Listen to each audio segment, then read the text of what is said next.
Hey folks, welcome back to the Beer Ranch Garage, and today I'm in the middle of changing the timing belt on this 2.7 liter Audi engine in my 2004 Allroad, and this is going to be a common engine for the Audi A6, the S4 of that era, and probably a couple other models.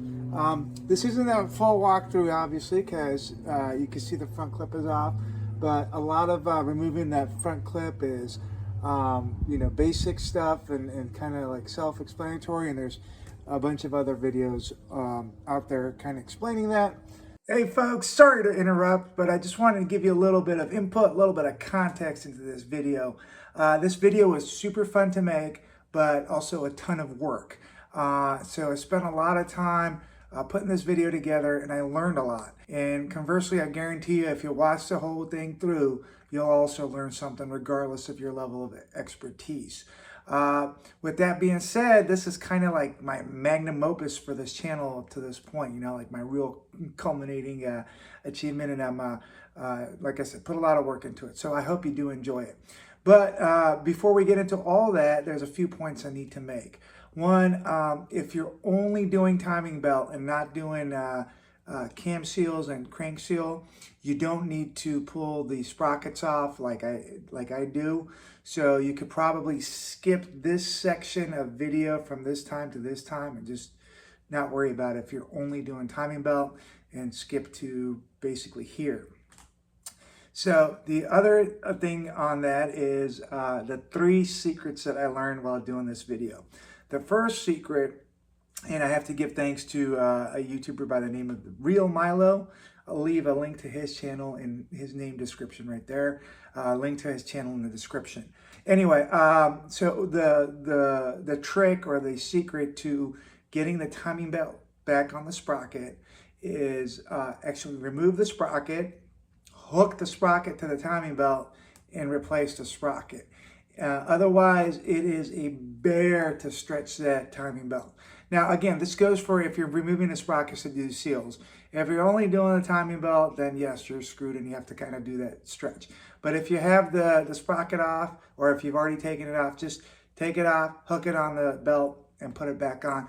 It is amazingly easy as opposed to trying to stretch it. And if you go to this section in the video, this time frame, you'll see me do that. So thank you for teaching me that to Milo. The second secret is to get perfect alignment on your crank pulley and TDC. As you're finishing up the timing belt job, pull the tensioner to get slack out before you apply that final torque to the cam sprockets. Again, if you've undone the cam sprocket. So doing it that way, in that order, will ensure your alignment of your marks perfectly. And then the last secret is, if you're in this process, your cam flips forward or jumps forward under spring pressure, don't worry. That's typically valves closing, not opening. So don't panic. Just reset your cam and resume the procedure. So with that being said, I hope you watch the video, and if you enjoyed or you learned something, give me a thumbs up, and don't be afraid to subscribe. I'll see you at the end of the video. Take care. First and foremost, you're going to go ahead and remove all the accessories and the covers. Obviously, serpentine belt, water pump pulley, and then there is a fan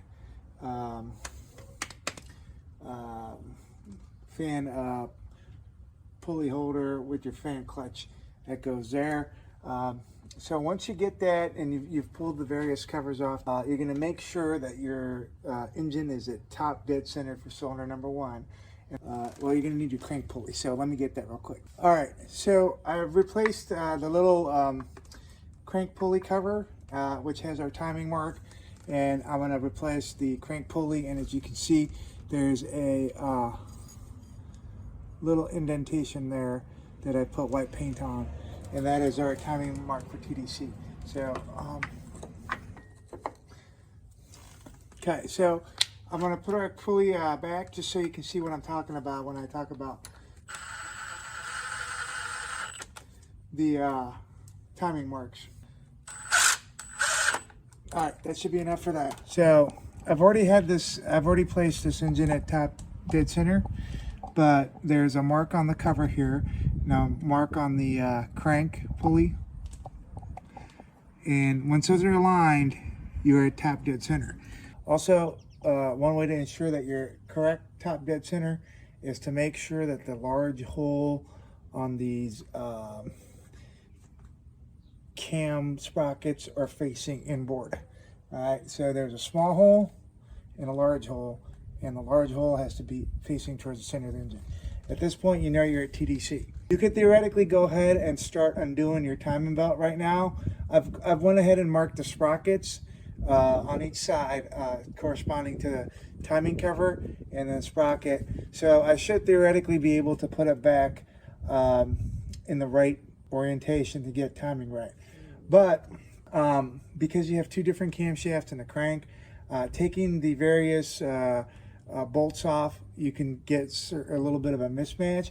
And the way that these, when I say mismatch, you get a little bit of movement on the cam. And then these these cam pulleys are a little bit different than some of the other motors, where this pulley I don't believe is keyed to the cam. This top like bolt bracket or whatever kind of forces the pulley to turn the cam. Once you remove the bolt and pop the pulley off of the nose of the cam, you can freewheel the pulley and not turn the cam. So theoretically speaking, if you remove the bolt and the cam turns, even if you put the pulley back in corresponding to the paint mark that you made on reassembly, you might still be a degree or two off. And that's why I decided to go with the tool. So I'll show you what I'm talking about here in a second. The other important point is, second part of the tool is the crank holder. And this crank is basically immobilized right now, like locked into place because of this tool right here, that tool right there. It's basically a bolt that when the crank is at TDC, it screws in there and immobilizes the crank. You cannot turn it anymore. So with the crank immobilized and the cams at TDC, I'm going to go ahead and fit the second part of the tool, which is the cam holder. And basically all this does is these pins go into the holes of the cam sprocket, or whatever that cam sprocket bracket is, whatever you call it. All right.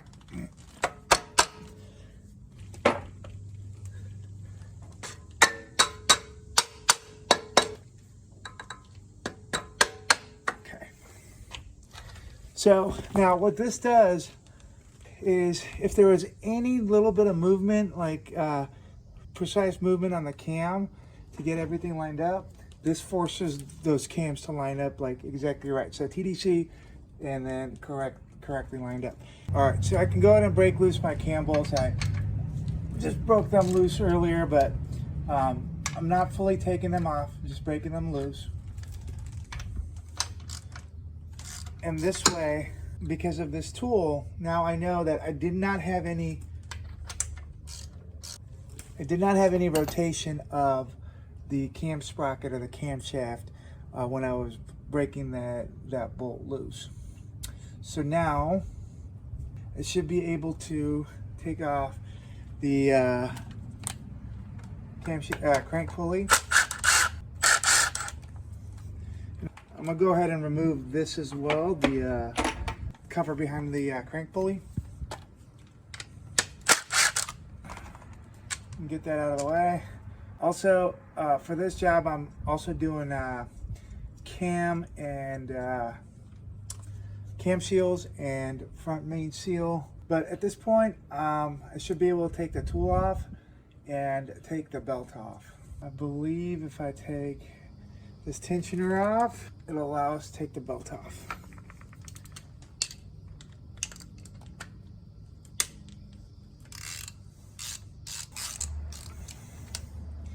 Well, I guess I have to take the tensioner pulley off, so let's do that.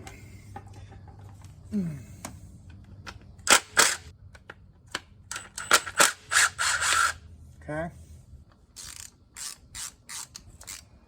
Okay, so there's a tensioner pulley, and that should allow this belt to come right off.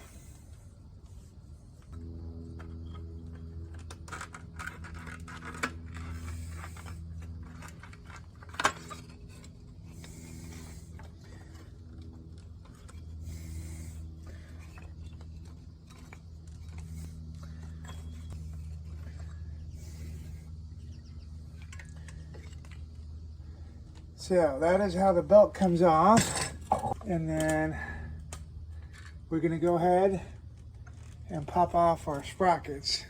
All right, so once you've broken the bolt loose, keep the tool on, and I believe we can use the puller now, and so this should be able to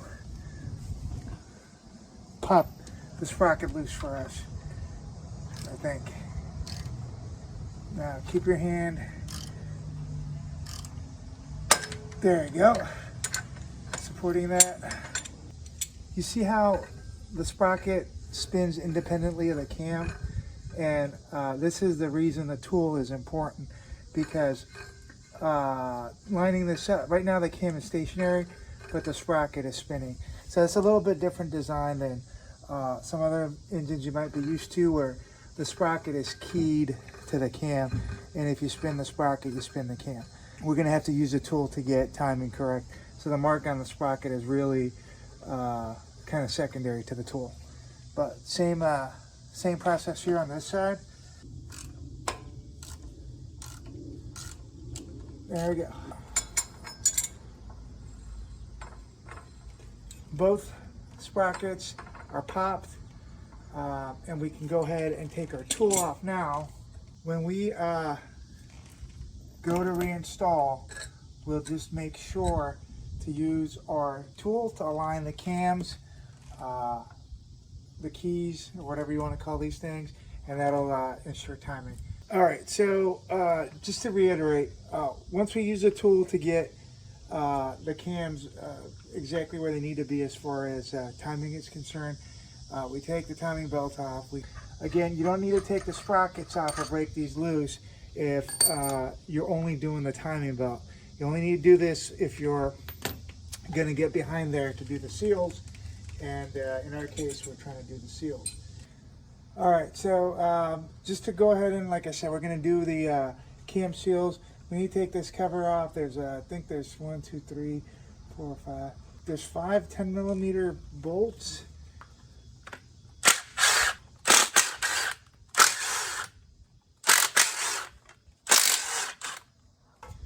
All right, good. And there's a cam seal right there. It doesn't look to be terrible. So there is some kind of oil leakage here. I do believe that's from the valve cover gasket. And then the other side, the cover comes off the same way.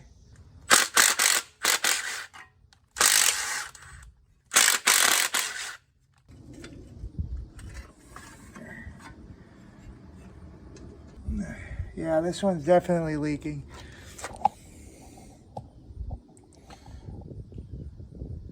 It's not terrible, but could use a change.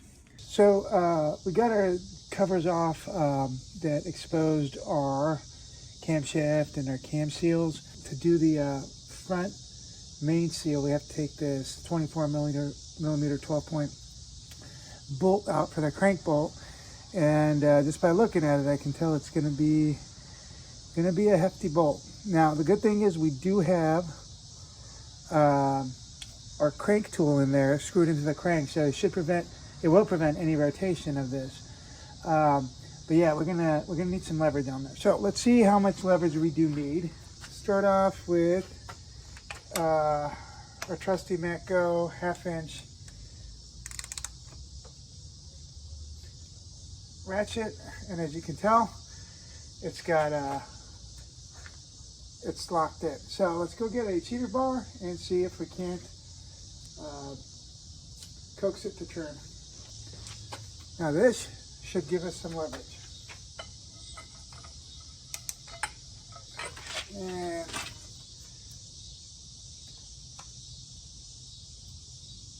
Cool. That wasn't terrible.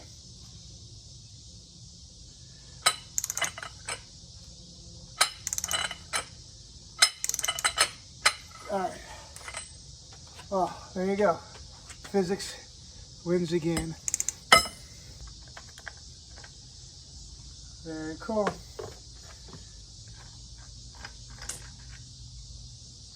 And here's a crank sprocket. There's a little washer in there and the crank bolt. And here is the crank seal. And the crank seal doesn't look phenomenal. Well, to be pretty honest, the crank seal doesn't look like the worst thing in the world, but it does look like it needs replacement. So there's a couple ways you can do this. They have some pullers, seal pullers that you can, and I have one or two of those that we could probably use.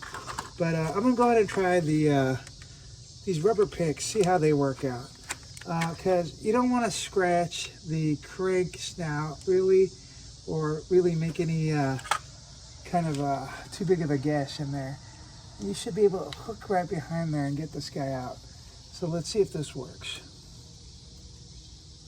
No, that one's just too soft.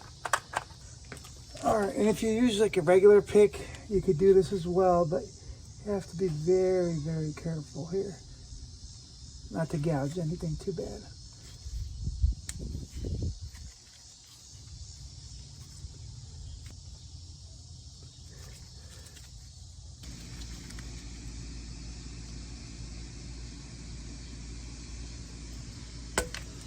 All right, so this is super, super stiff. Went ahead and just kind of used a pick to essentially drive the point into the seal and then pulled it out. So that will do that, and you can see a little bit of leakage in there. Once you get like really like that, they're prone to leakage. Coming over to our cam seal here, we're going to do the same technique. All right, the lighting's not going to be great, but really it's the same technique.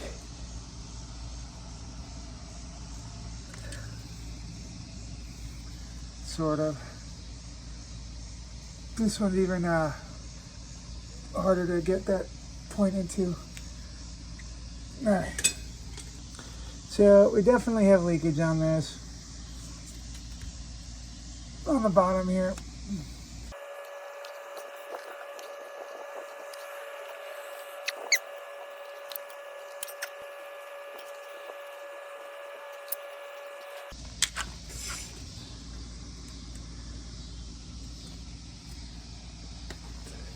All right, so we just gotta have to work this one out. It's really really in there, and it's really lost its pliability. Oh Jesus. So you know this is a bad seal. I mean, it's basically turned into like mush. Well, not mush, but like just cement. So this is a seal puller. It's not exactly ideal for these situations, but if we're careful, we might just get enough of a lip or something. Like, it's bad because the seal is coming apart, but it's just not coming out. So it's not a good sign.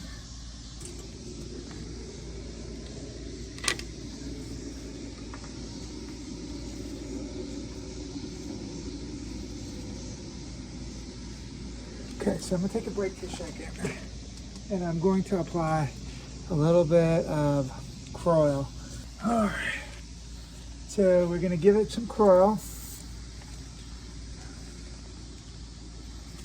and see if the Croil can work its magic. But let's take a break on that seal for a bit and let's work on some of this other stuff. For right now, let's just move this clip, these two clips on these hoses, which will allow us to take the thermostat housing off.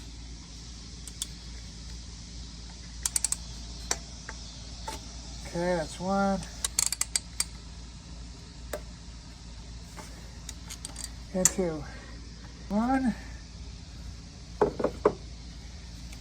And two. So that guy will come off.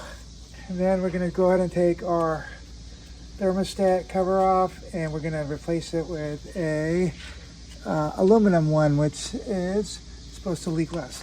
So I believe those are 10s. Actually, it's not supposed to leak at all. So that's what we're looking for. Is not that it leaks less, but it leaks not at all.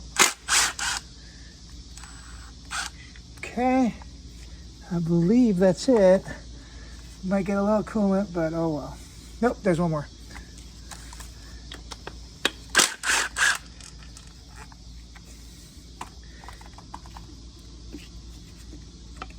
Okay. Actually doesn't look bad at all. Whew.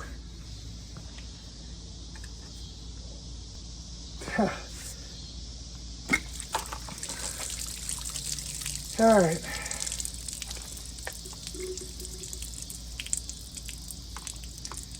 This actually looks like a very, very good thermostat. But this gasket is definitely done for. So, might say that they're, oh, it looks like, okay. It looks like they put RTV on it, whoever did this. So it must have had a time, it certainly did have a timing belt before this. And whoever did that put RTV in there. All right, folks. So in our quest to take the cam shields off, it's become pretty apparent that they're not coming off the traditional way from the front. I don't know if you can see, but this cam seal is really mangled. Let me go ahead and take the tool off, give you a better shot of that. This cam seal is really mangled here, and it's not coming out the front. I'm putting the tool back on just to keep the cams in place. I don't want the cams to spin while I'm getting ready to do what I'm about to do. Luckily, the design of this cylinder head is such that there is a essentially like a one-piece cam cap right here.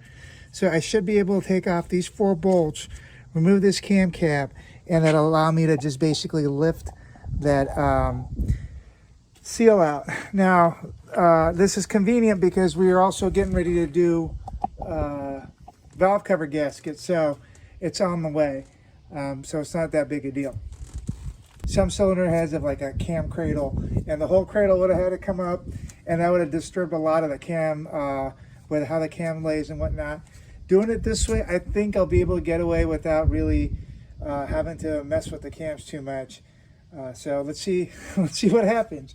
First thing we're gonna have to do is take this cam sensor off. All right. Get this out of the way. All right, these look like T30s on the top end. I'll go ahead and break those loose. On a side note, it does appear that the head is in reasonable shape. It's not the cleanest I've seen ever, but it's all right. Not gunked up really. The work I've been doing to it the last few days has gotten a bunch of debris in there, which I don't like, but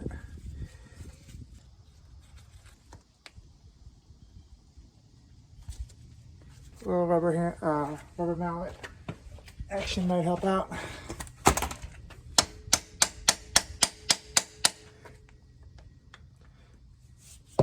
Well, since we're committed, let's go ahead and take it off and see what we find. I was thinking of just sneaking this guy out.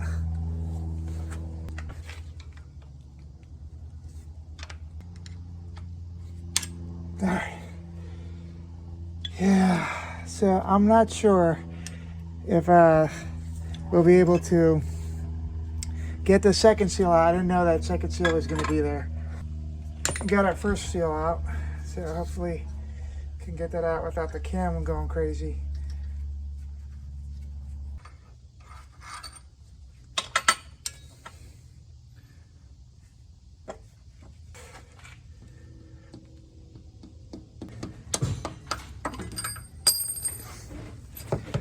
All right, so after all that work, we got our seal, and you can see all the effort we put into getting it. So now I'm gonna go ahead and put the tool back because I want to remove this bolt, and I'm not sure if that's gonna turn the camera or not. So I don't want to turn the cam, so I'm gonna put the bolt back, or yeah, this guy back.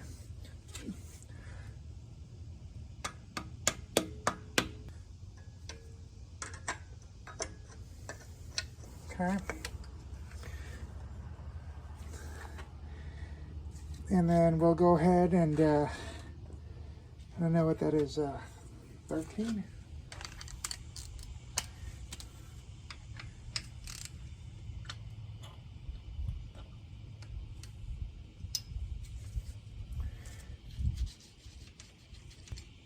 Okay. So that brings this guy. And this plate, there, let's see if this plate comes out. Phew, all right, the plate comes out. And this cam sensor, or this cam seal. So this cam seal is actually pretty decent, but since we're in there, we're gonna go ahead and replace it. All right, well, I only had 2 cam seals. I thought I was going to replace these 2. So I'm going to have to order some parts, and then we'll resume our progress on this. Now I'm going to go ahead and replace the cam cap. Now before I put the cam cap back on, I'm going to go ahead and use a little bit of RTV right there on the edges. So give me a second to get some RTV. Okay, we're going to use some gasket maker. So here's how we're going to distribute the RTV gasket maker. Kind of smear that in. And set that on. And these cam cap bolts are torqued to 10 Newton meters.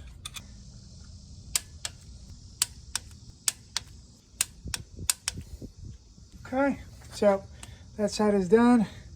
You can see the gasket maker kind of squeezing out. We're gonna go over here. Bring you over. All right, so I went ahead and removed the cam cap.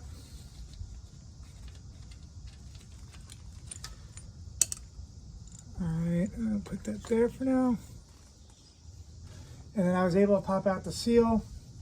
I'm going to go ahead and remove our tool. And I'm going to have to remove our bolt.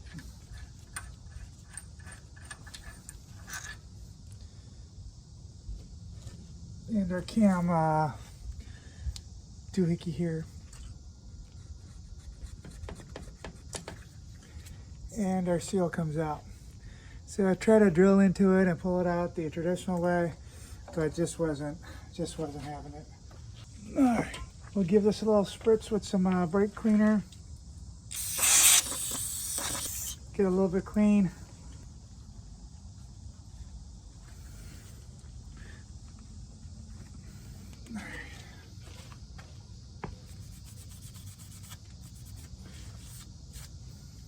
What I'm going to go ahead and do is I'm going to give it a little, like a tiny little dab of gasket maker right there. And when I mean tiny, I mean just a smidge. I'm not sure if it's supposed to have any or not, so just giving it a smidge. Going to go ahead and get our new cam seal. All right, folks. So earlier when I was recording, it got so hot that the camera shut down. But basically what I was explaining is I popped in the seal over here and tightened down the cam cap. I think that's 10 foot-pounds. We got the new seal on the driver's side, and then the new couple seals on the passenger side right there and right there. As you're doing this job, if you're ever doing it and the cam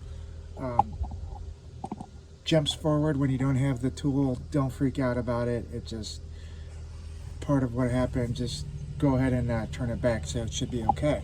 All right, so as far as the seals go, the last thing we're gonna do, we've already removed the crank seal. I'm gonna clean that off a bit, and then we're gonna pop in the new crank seal. Spray a little bit of brake cleaner in there.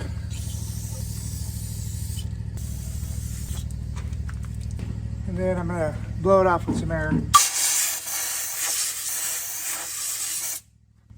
And that just to make sure there isn't any gunk or crap on the crank snout.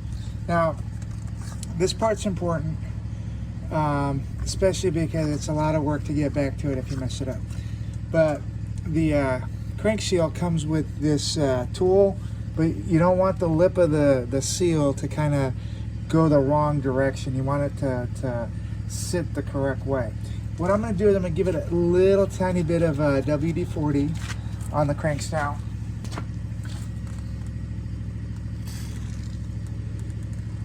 Just to get it moving a bit.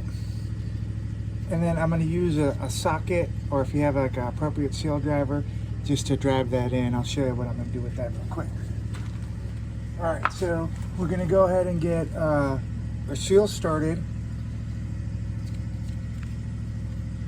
And again, you use this little tool to mount over the crank snout, and then you push your seal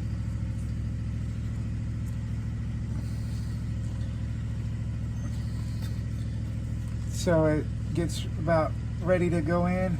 You could probably do this with your hands, but I want to make sure I get it right. We're going to put our socket over it and drive it in a bit. Just like that.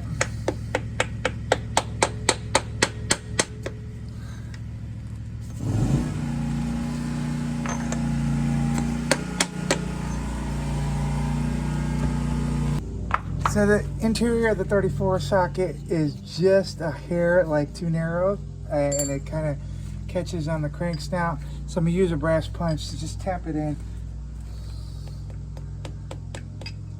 around the seal. Make sure it seats evenly.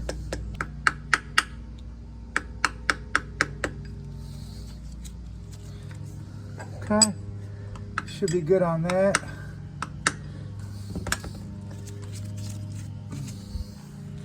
Again, as long as that lip didn't bend in the wrong way, you'll be all right. So it's sitting. The seal is sitting evenly on the crank, and we can go ahead and put our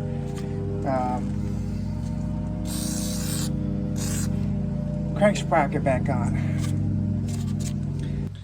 This thing has a washer, and you have to get that washer seated in the correct way, which is this way. And then just the sprocket is keyed. Just line the key up with the snout. Okay.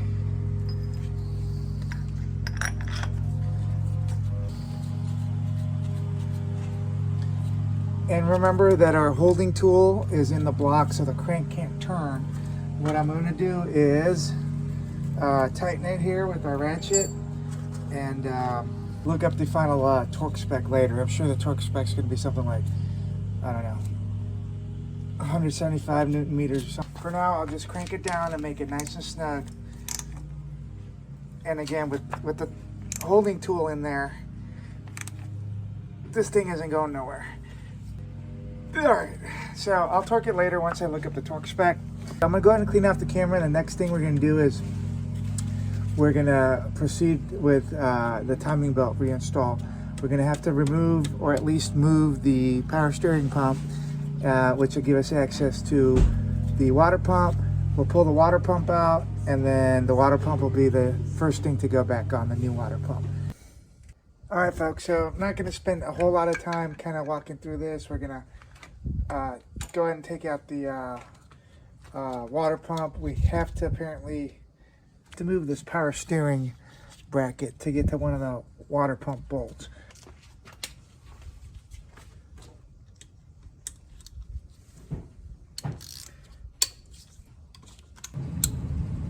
All right, good.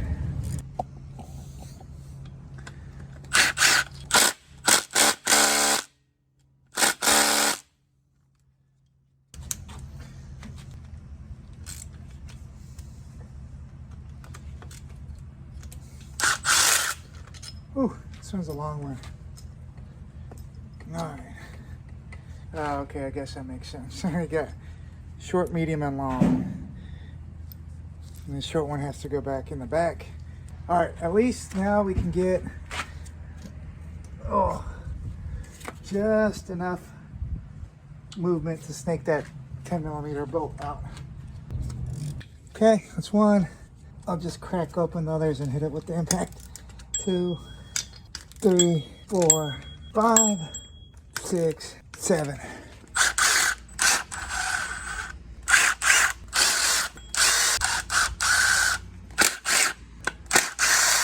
And that should bring our water pump out. Nope, I was wrong about no more coolant. Plenty of coolant. 1, 2, 3, 4, 5, 6, 7, 8, 9. 9 bolts. This water pump is actually in good condition. It's a metal impeller, but since we're here, we'll do the water pump regardless. All right, folks, so we're gonna go ahead and install our water pump.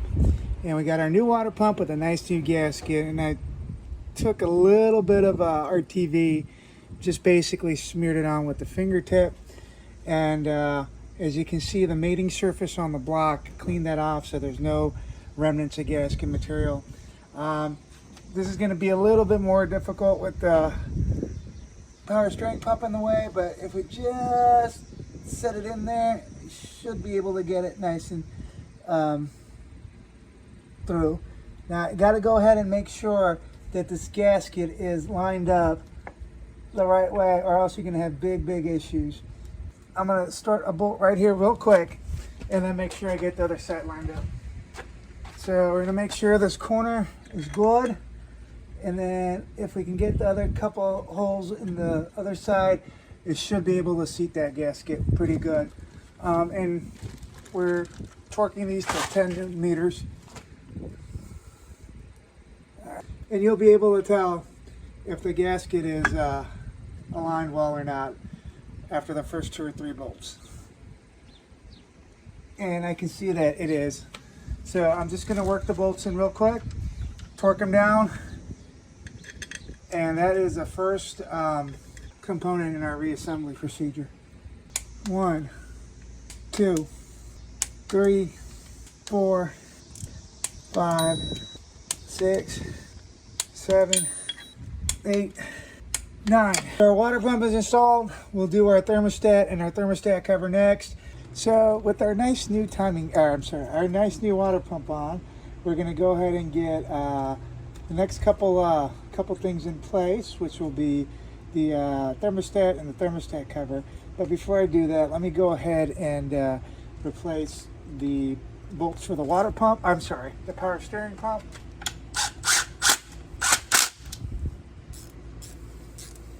Now we can move on to our thermostat and our thermostat cover. And again, remember, we're using the aluminum cover. So this is supposed to be better for preventing leaks, and it certainly makes sense that it would be.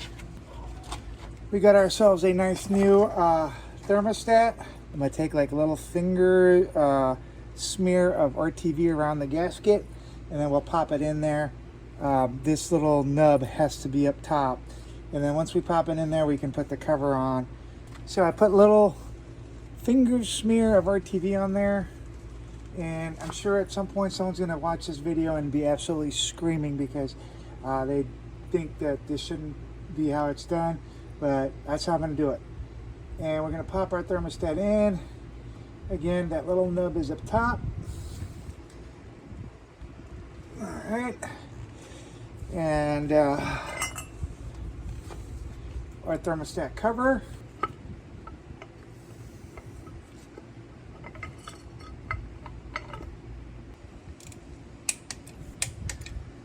Okay. All right, so now we have ourselves our water pump and our thermostat cover. So since we're here, we'll also put on the idler pulley just because I like to see new shiny things. And our idler pulley will go on like this.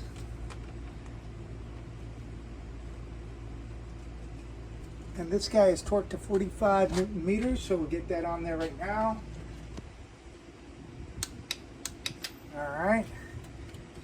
All right, so look at that. Nice and shiny water pump, idler pulley, water thermostat cover.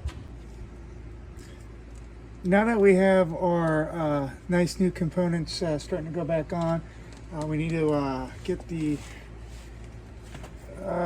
covers back on so we can start putting the cam sprockets in, tightening them down, and then that'll allow us to finally route the belt.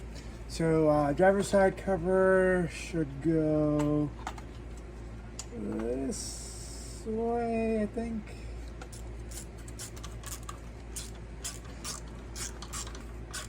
Let's do this side cover, and this one should go like that. Yeah, there you go. So keep in mind, there's a little bit of a positioning issue where it needs to slide the tab into the water pump. All right, that is on. Nice new seal. And since we're here, we'll go ahead and put in our tensioner.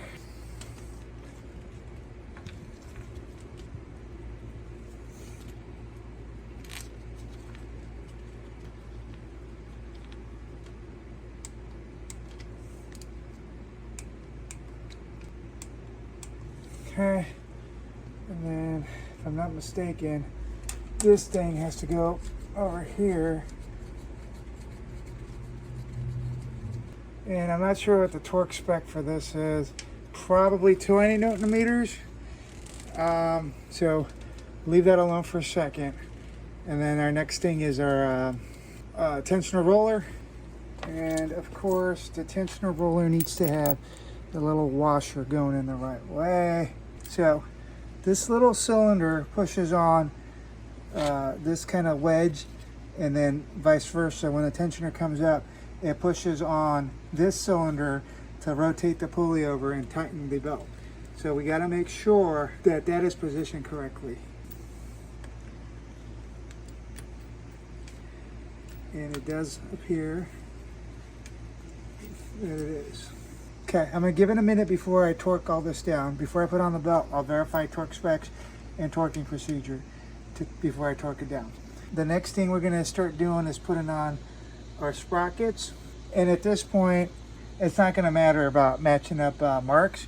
Since I washed this anyway and erased the marks, it really won't matter because we have our cam tool, or cam alignment tool. So this can go on anywhere. We're gonna have to tap it on and put the spacers and all that.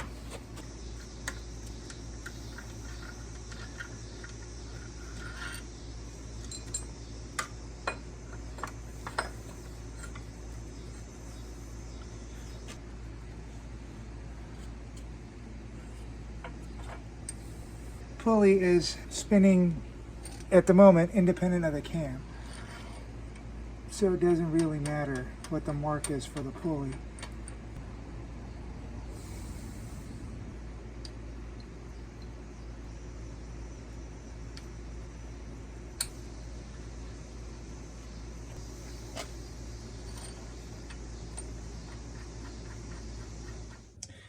So just to reiterate, our cam sprockets are loose.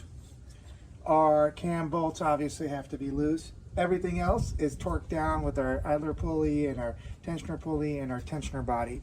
I've lost the grenade pin for the tensioner, so I have like a little mini screwdriver in there, but it's also holding it down. So to get the timing belt on, we start off at the crank sprocket, and the key here is to make sure all the teeth, especially on the bottom, engage correctly. Because if they don't, you're not going to be able to finish doing this mounting procedure. So right now we're good. All the teeth are in the sprocket teeth. All the teeth of the belt are engaged with the sprocket teeth. And then you're going to move over to the right and go over this idler pulley. Then we're going to come over and go into the cam sprocket on the driver's side. Okay, we're going to come back down here and go under the water pump and try to keep some slack. Okay.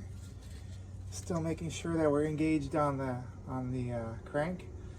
And then here's where it kind of gets a little interesting, and here's where the trick that I learned. Typically, you'll see on a lot of YouTube videos, well, they'll come across and just wrestle with this, and it's just this whole ordeal of trying to take slack out of here and pulling on the belt and pulling on the belt. But this trick that I learned makes this super easy. Again, see how hard this is? I'd have to really fight. And I don't know how I would do that. To be honest with you, I spent a lot of time previous to this struggling to try to get this belt on. But I believe the gentleman's name is Milo. And I'll leave his a link to his channel down there, and put his YouTube channel name here across. But Milo clued me in on how to get this done the easy way. All you have to do is take this bolt out, take this plate out, and then take the sprocket out. And then go ahead and take your belt, get your sprocket in your belt, obviously making sure those teeth line up, and then voila, that's it.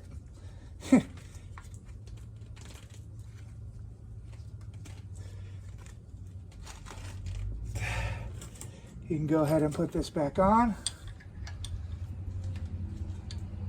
For now, well, not for now, but we are going to have to put it back on.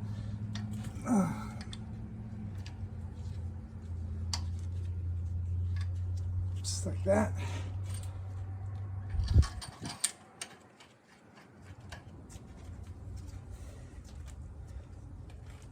And your timing belt is now mounted. No struggling, no screaming, no stretching. That's all I did. Just hook it onto the cam sprocket and bring it up. So again, if there's any timing marks left over from before, that's not going to matter, because we are at TDC here, but we're going to use the cam bar right now to get us perfect. We're going to keep these bolts loose. We're going to put the cam tool on, so that's going to align our cams perfectly. We also have the crank tool holding the crank sprocket. What we're going to do then after that is come into our tensioner pulley. We're going to put torque on there, and then appropriate 15 Newton meters. We're going to release the tensioner. That'll take the slack out of the belt. Again, with the tool being on, that's going to keep the cams where we want them. And then we will time these cam sprocket bolts to the 55 Newton meter spec. So at this point, I'm going to go ahead and put my cam tool on.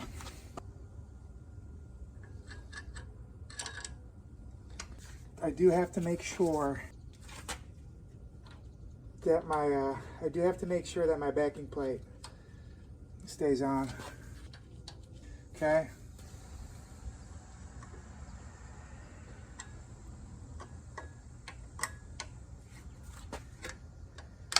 Okay. So the next thing I'm going to do is torque this to 15 Newton meters, or put 15 Newton meters of pressure on this. All right, and it's reverse, so we'll go up to 15. Okay, that's 15. And I'm gonna go ahead and pull my tensioner. All right, so now that took the tension out of the belt, and we can go ahead and torque those down to 55 Newton meters on the cam sprockets.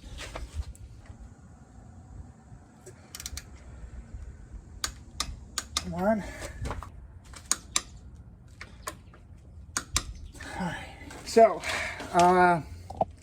that is the correct procedure to do timing. We're gonna go ahead and put our crank pulley back on, so we can go ahead and remove our crank holding pin back here and spin the motor. So give me a second, I'll do that. Or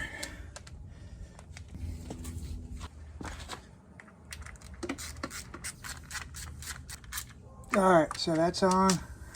You can take this off. You can go ahead and put this on. All right, we'll put those on real quick.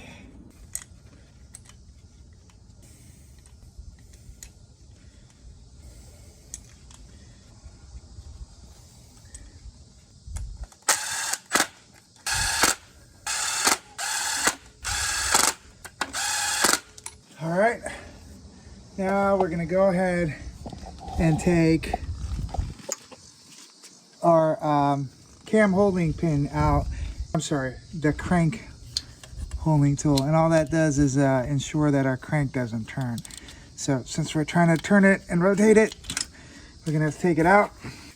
Okay. That's what that looks like. And its place goes in this little holding cap. So the last thing we're going to do is remove this paint mark that I have on the sprocket over here, because this is no longer, there's no purpose to this. And we'll put some new paint marks just to show where, you know, this is where things should be right now. So let me remove that real quick. That's fine. All right, so we'll use this tooth and align it to there, and we'll use this tooth and align it there. So I'm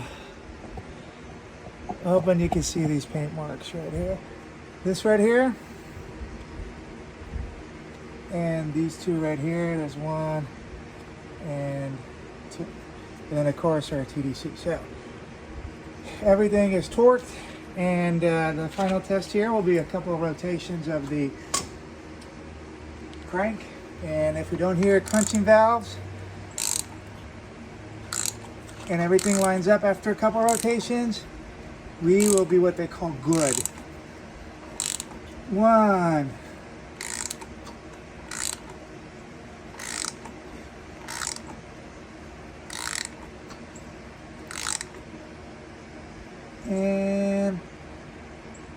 2. All right. Timing marks are on. Oops, a little bit of oil coming out of there, but this is good. This is a good timing job. So we're gonna call that solid. So one other way to tell if your timing is correct is each of your cams. Actually, we're supposed to really, I guess, concentrate on the exhaust cams, but this one's easy. The intake cam right here is easy to see. Each of these cams have a little arrow, and if that arrow is pointing to that little notch, your timing is correct. Our arrow on the exhaust cam is pointing to that notch. Same for the other side. On the passenger side, your arrow is pointing to the notch. On the intake cam, and your arrow is pointing to the notch on the exhaust cam. So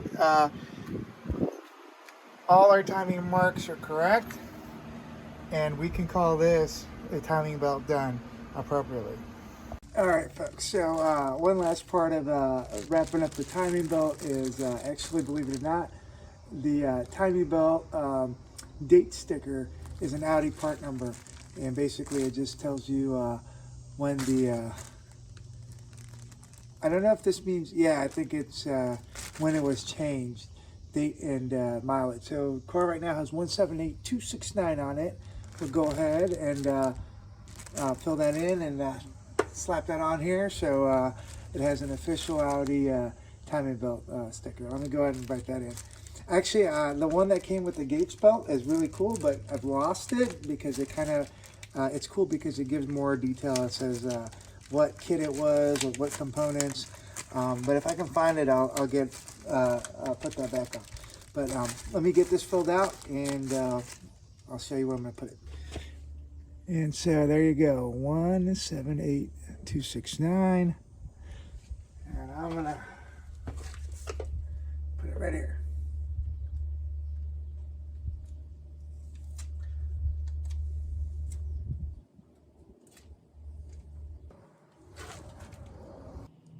So typically I'm a little superstitious, and I don't put these on until I start the car and verify everything's good to go. But you guys have checked my work throughout this video. You guys verified that everything's good to go. So I'm going to go ahead and put it on just in cautious optimism that we did everything right. All right. All right, folks. So we'll go ahead and fire it up and make sure it runs real good. And then we'll call it a job well done.